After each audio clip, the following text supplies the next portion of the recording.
What's up, everybody? This is your boy Uber Hikari, aka the Nerd Nigga, here to bring you another video with no frills, just the analysis. And today I'm here to review the season 3 finale of The Walking Dead entitled Welcome to the Tombs.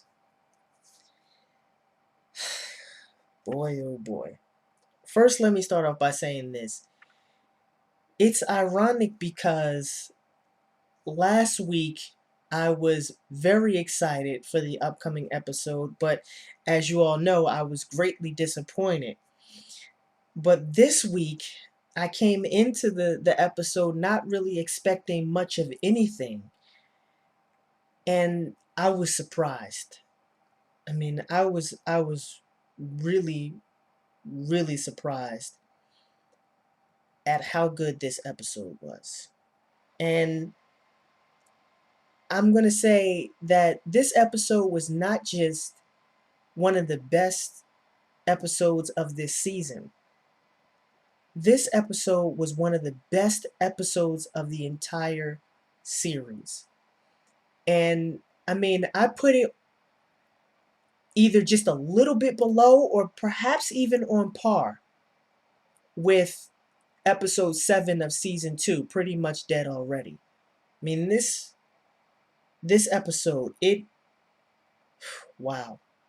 Just wow. So, I know some people like to actually watch my reviews because I reveal spoilers because the episode doesn't come out in their country for, I don't know, another day or two or whatever the case may be. Although some people don't watch my reviews for that reason. So let me just say right now, there's going to be massive spoilers. Spoiler warning for anybody who doesn't want to be spoiled. So if you want to go and watch the episode before you watch this review, I think I suggest that you do that now if you don't want to be spoiled.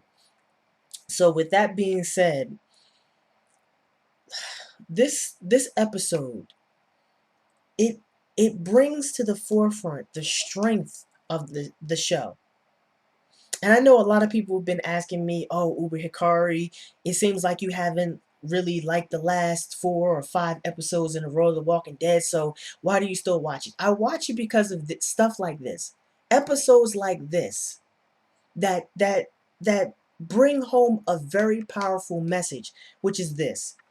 It's only by confronting the dark side of humanity that people can really fully appreciate what makes us human. Only by confronting the dark side of human nature that we can appreciate and value what it means to be human, what it means to be a person. And this episode was simply amazing because of how the writers brought this home.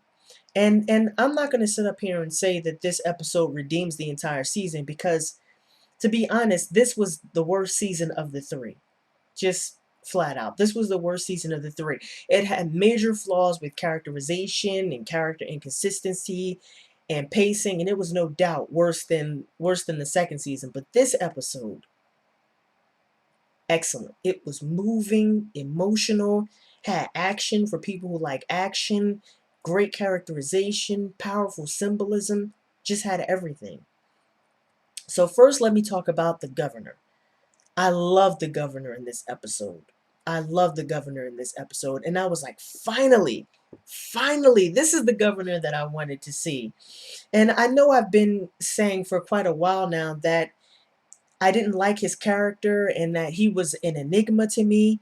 And I really didn't understand where the writers were going with his characterization. But this episode really completed the arc of the governor's characterization. And in retrospect, I can now say that I understand where they were going with his character. I understand the governor. And I really like where he ended up at the end of this season. And also before I forget, I should mention that the governor doesn't get killed in this episode. At least unless I'm hallucinating. At one point in the episode he just drives off. So the governor hasn't actually been defeated, which makes me believe that he'll probably be back in season 4. That's just a prediction. It just a little preliminary prediction based on what we saw in this episode. But yeah, in this episode, the governor was a true badass, a true villain. And they really showed, the writers really showed the culmination of his transformation into a villain. And I know a lot of people have referred to the governor as a sociopath, but he's really not. He's not really a sociopath. He still has some aspects of his humanity, and you really see this being brought to the forefront when he talks about Penny, his daughter, in this episode, and particularly when he was talking to Milton. And Milton even remarks about this when he's talking with Andrea. He says something to the effect of, what did he say? I knew the governor. I knew Philip before he became the governor.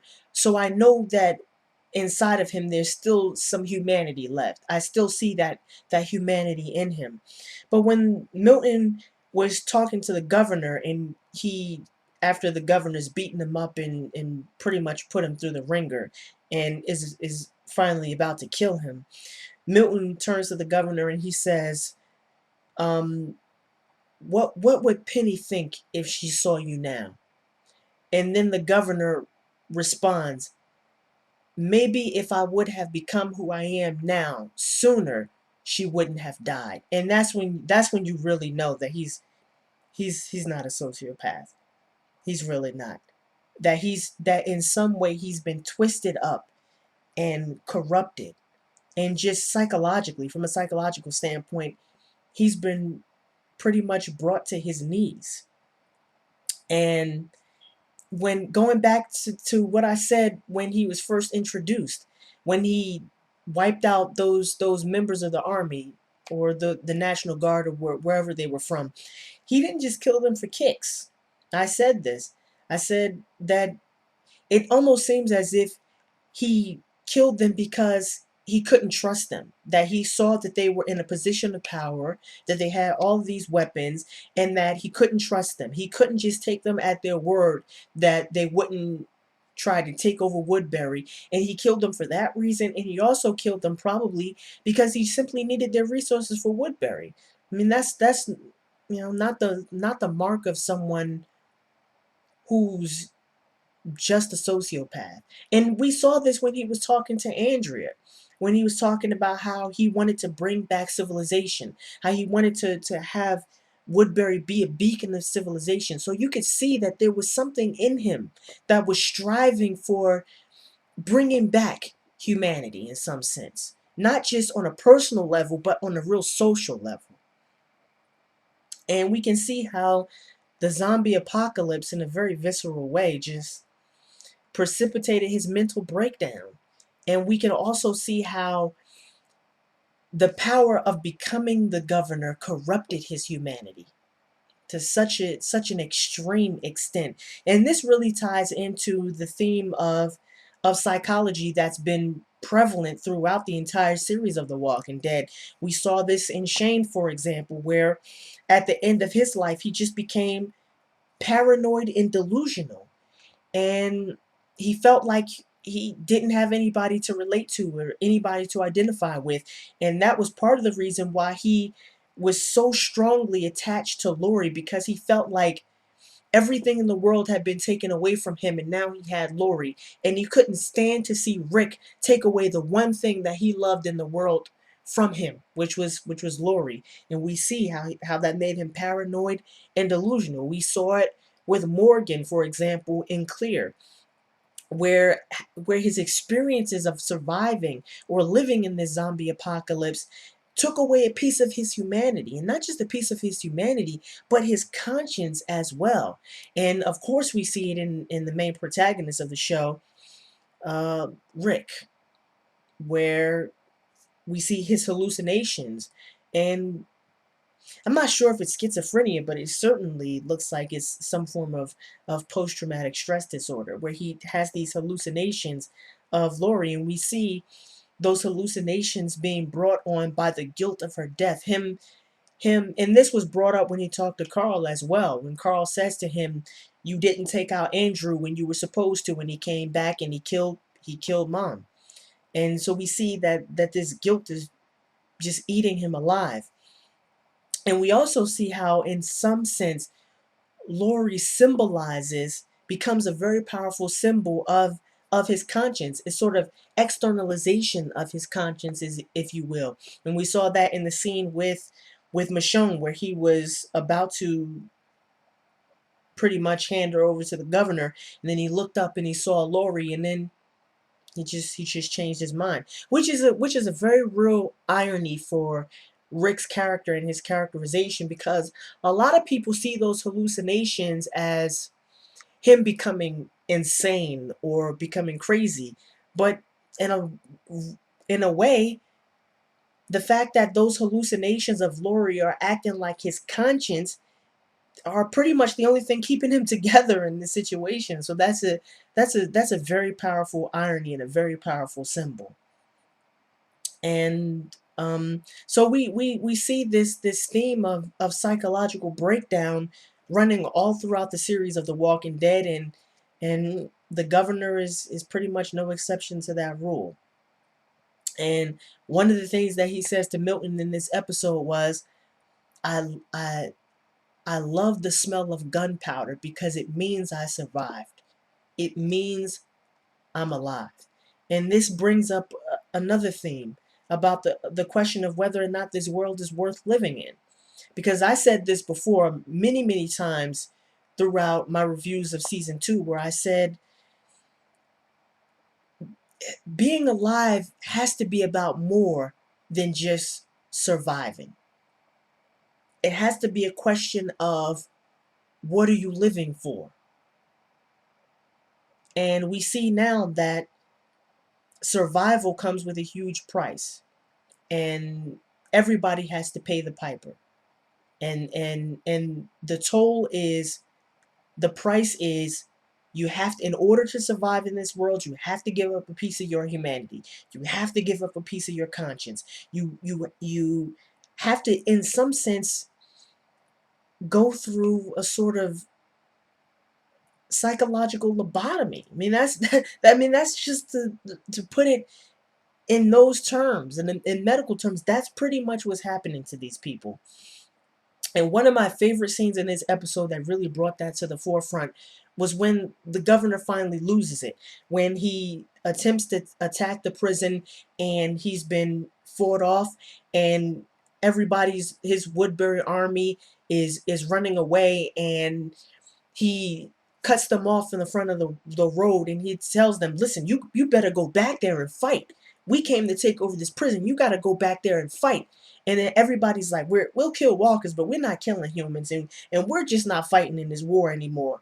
And the governor snaps, he loses it, murks everybody, just kills everybody. And I actually, that was my favorite scene from this episode, and that's why I stood up and said, finally, finally, because finally the governor becomes the badass. Finally he becomes a villain, and finally he ceases to be that enigma that he was, at least for me.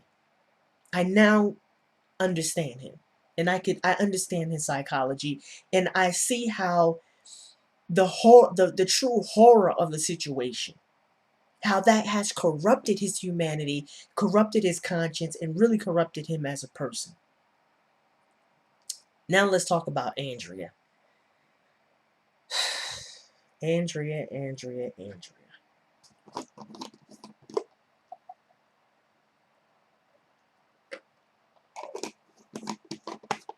I'm not gonna lie. I cried when she died. I really, I cried. I really cried. And what really, really broke me down is when you see her in that cell, and you see that she's been bitten by the walker, and you know it's over for her. You know it's over for her. And she says to Rick and Michonne, I tried to stop it all and find another way because I didn't want anyone else to die.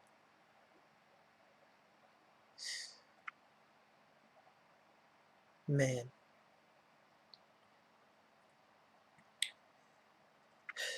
First, let me just address two things. her Andrea's characterization throughout this third season was severely flawed.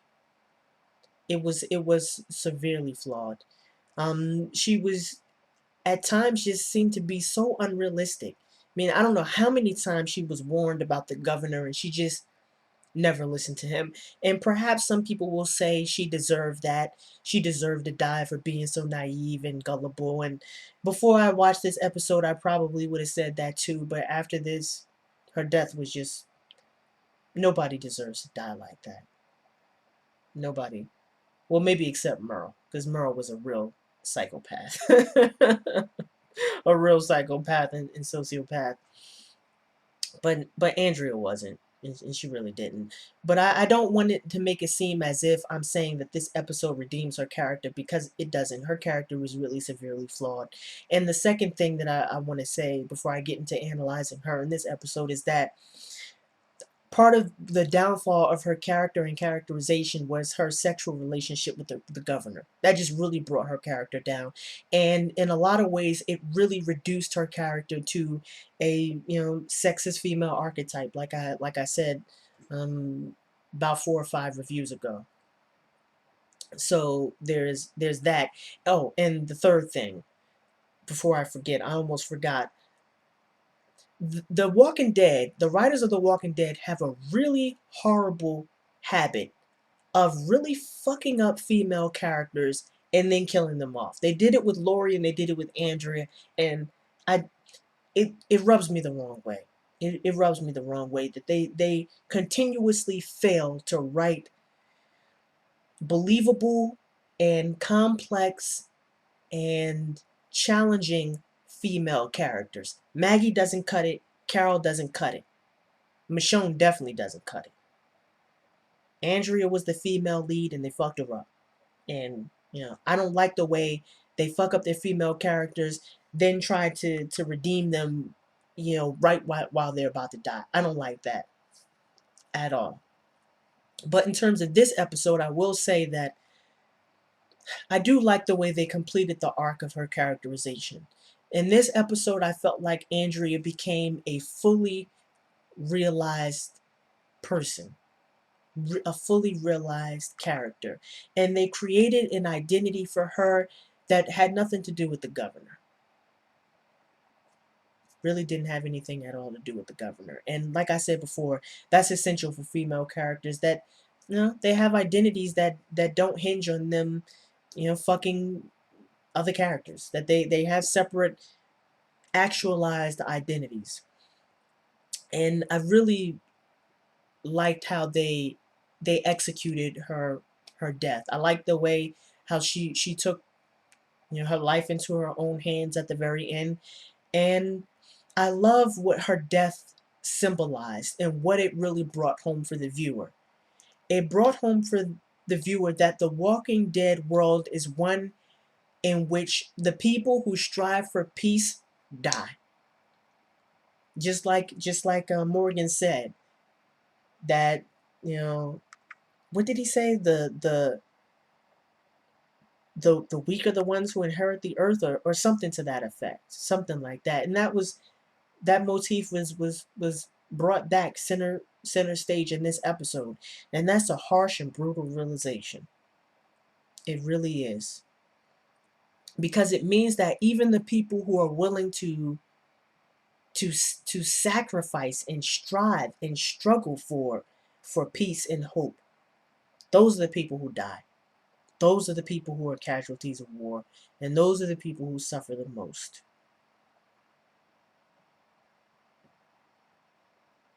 Really is. And like I said, this really brings back to the forefront this theme of survival versus humanity. There's got to be more to life than just surviving, and Andrea showed us that. She she really showed us that. Really sad at her death. Also, have to talk about Rick and Carl in this episode. I mean, this episode was just good on so many levels. I mean, this was just such a good episode. And the writing here with Rick and Carl's characterization and their relationship was really spot on, and it continues to be very, very, very strong. And they continue to explore the relationship between father and son in a very deep and complex way. And it's a very realistic depiction of what you would expect a young man like Carl, because he is a young man now. His age has been accelerated by this situation, so he's really a young man. And it's a realistic depiction of how a young man would think and act in these circumstances, or how he might think and act in these circumstances. And his character as a young man raises a fundamental question.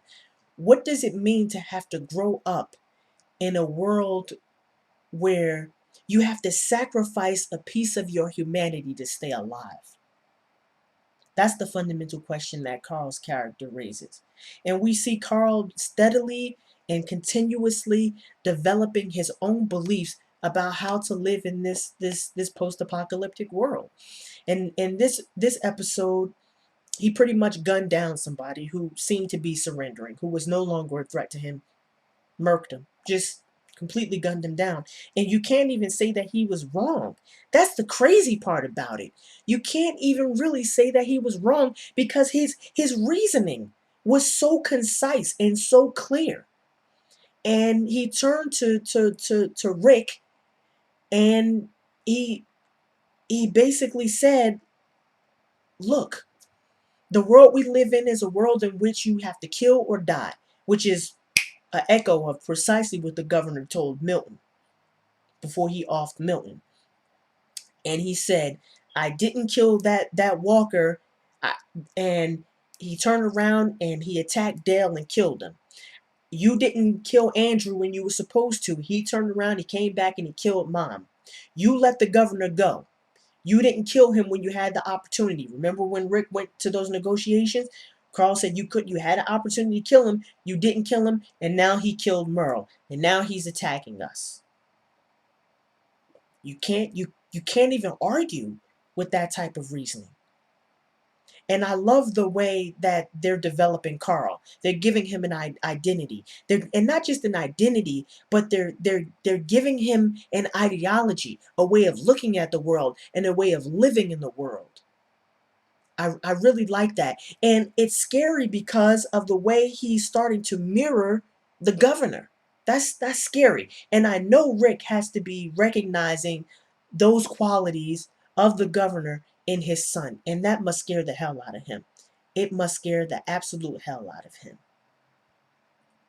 And another thing that was very powerful in this episode was the symbolism of the badge.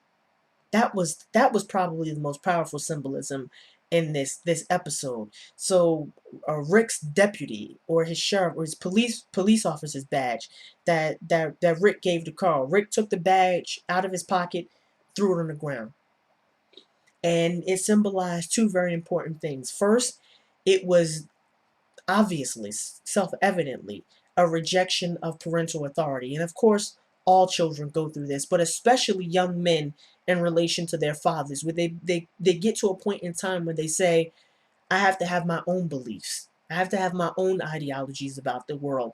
And now I'm rejecting your authority. And this is starting the process of Carl becoming a man. And the second thing that this action symbolizes, Carl throwing away the badge, is that the badge represented law and order. It represented civilization. It represented the authority of society and of the law. And Carl just tossed it away. Complete rejection of that. And what was interesting is that at the end of the episode, where we see a direct ideological clash between Rick and Carl now, because we see Rick is unwilling to accept that view of the world, because once the governor is pretty much out of the picture at the end of this episode, Rick leads all the people in Woodbury back to the prison so that they can all live together. And you can see the look on Carl's face where he's like, did you not understand anything I just told you? These people attacked us. We shouldn't be partnering with them. They shouldn't become one of us. And Carl's understanding is that The rules, listen, the rules of the game have changed, and you have to evolve. You have to adapt or die out. Social evolution, pretty much. Social and psychological evolution. So I really love that in this episode. Also, let me quickly talk about Michonne and Tyrese, because you know I had to go there. The Michonne subplot is simply retarded. It's just absolutely stupid. And it's so stupid that this is pretty much what it's come down to. In this episode, Michonne and Rick are conversing, and Michonne says to Rick, you had to, I understand why you did what you did. You obviously had to think about the offer of handing me over to the governor. I get it. And then Rick says, you know what, even though we didn't do that, we came real close. We came too close to doing that. And then Michonne says, oh, but you didn't. And then she goes on to say, I never thanked you for getting me out of there that day and taking me in. And I'm like, what the fuck? Really? Because that's not the way I remember the first meeting between Michonne and Rick. Rick pretty much tortured the information out of Michonne. She'd been shot, and he was pressing his finger into her wound, basically torturing information out of her. And then on top of that, he told Michonne, when you get healthy, I'm kicking your ass right back out into that zombie apocalypse. So I don't understand why Michonne is with this group. She's been tortured by Rick, threatened to be kicked back out into the zombie apocalypse. They almost exchanged her ass for peace with the governor. Doesn't make any sense why she would stay with them. It doesn't make any sense. And I'm pretty sure that the writers realize that this is a ridiculous plot scenario, and this is their way of trying to smooth things over, of trying to cover things up. And on top of that, the marginalization of the African American characters continues, because Michonne is still pretty much a two-dimensional character. Besides the episode Clear, we've gone through an entire season of 16 episodes where she's pretty much got no character development, and the character development that she's gotten is ridiculously flawed and inconsistent. Really got no characterization, no backstory. It's just silly. This just makes her sticking with the group who almost turned her over to a psychopath that much more ridiculous. And Tyrese. Briefly address Tyrese. Tyrese was absolutely useless for the entire second half of this season. I mean, does anybody know why he was introduced? I mean, I understand he's a major character in the comic books, and I like Tyrese from the comic books, but hell, you bring back a major character from the comic books, and he's here for 8 episodes, and he never does shit, never does anything.